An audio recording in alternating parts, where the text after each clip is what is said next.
来乡亲啊，继续来看台中继承着5亿房地产高中生的命案。台中地检署侦查结束，针对着姓夏的爸仔囝杀人罪部分，做出着无起诉的处分。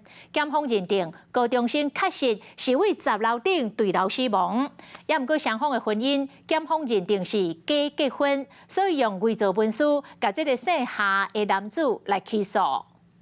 相信被告被诉于5月4号杀害赖男等这个犯罪事实，认定犯罪嫌疑不足，将予以不起诉处分。检方开侦结记者会，针对台中5亿细罗高中生的命案，第一时间以杀人罪裁定30万交保姓夏查甫人。检方因为罪嫌不足，不起诉处分。因为找到的每一项证据都显示，细罗高中生就是为10楼坠落。死者是从10楼的阳台坠落。 先撞击屋檐突出物，再因为树枝的缓冲跌落到地面。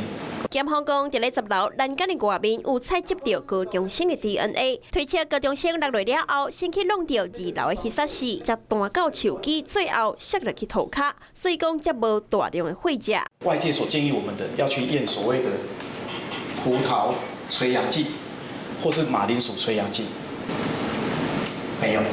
若高中生是毋是有去防止毒物的？检方表示，高中生的身躯内底并无检验出有相关的毒物，其中包括氯化镉等等，总共2551种的毒物检验，拢无检出来。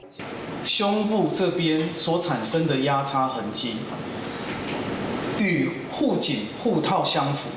高中生暗管内伤痕，检方表示，比对了后是救护的时阵出现的电痕，佮有身躯顶的尖孔是医护人员咧救人的时阵所造成的。现场嘛无烧派痕迹，严格和细汉查甫人结婚登记判定是假结婚。两者结婚之后，骑乘摩托车回到夏姓被告的住处的时候的景象，两者关系疏离，没有亲密互动。 中诊以上的一些事证，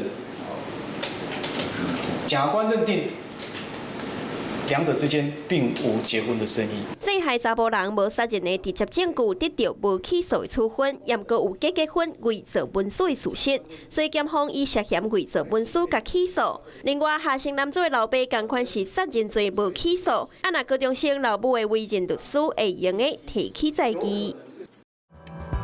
Hello， 我是叶明。想要看到更多更及时的新闻内容，请订阅华视新闻的 YouTube 频道，并且按赞、开启小铃铛。